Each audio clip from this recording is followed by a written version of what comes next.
noticed men's privilege in universities where we who wanted to put women's studies into the curriculum found that very nice men said, oh, we really admire your work, but you can't put women into the curriculum until maybe the final semester of senior year because the syllabus is full.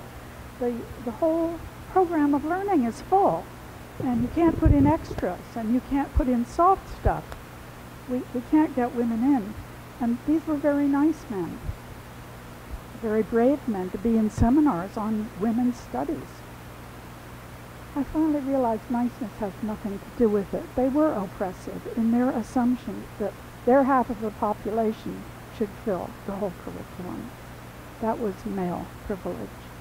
And they weren't trying to be mean, and they hadn't invented the systems that put men at the center of learning.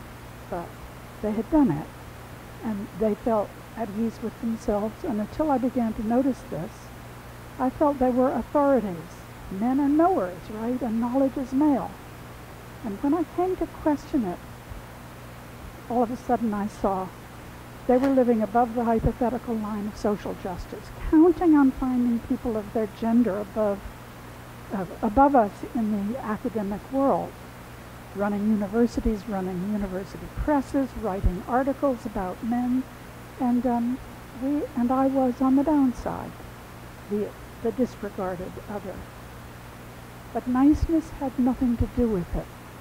And when I put that new knowledge that the men were oppressive, though nice, I remember that black women in the Boston area had written around 1980 that white women are oppressive to work with.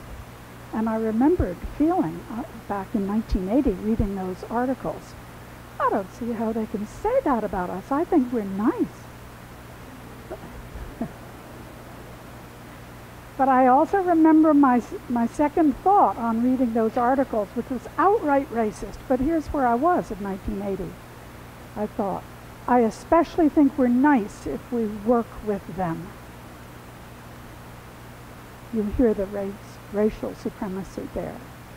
In my resentment that they would call us oppressive, it wasn't so nice, was it? And I thought, I especially think we're nice if we work with them. I was expecting thanks for working with people I had been taught to look down on.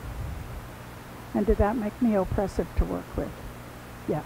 I was asked to do an introduction of Dr. Cornel West and Victor Lewis in this conversation, right? So that 3-minute introduction took me about 4 days to write because I was so concerned about being articulate.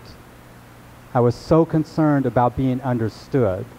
I so overdid the preparation because I was uncertain as to whether I would speak well enough on this stage at Harvard. That's an example of internalized racism. I remember clearly after I spoke, after I gave the introduction, I sat down, Dr. West looked at me as I sat in the audience, and he said, that was one of the most articulate introductions I've ever had. To which point I cried. For real. It brought me to tears. Because the soaking in of being brown and inarticulate was so strong and so powerful.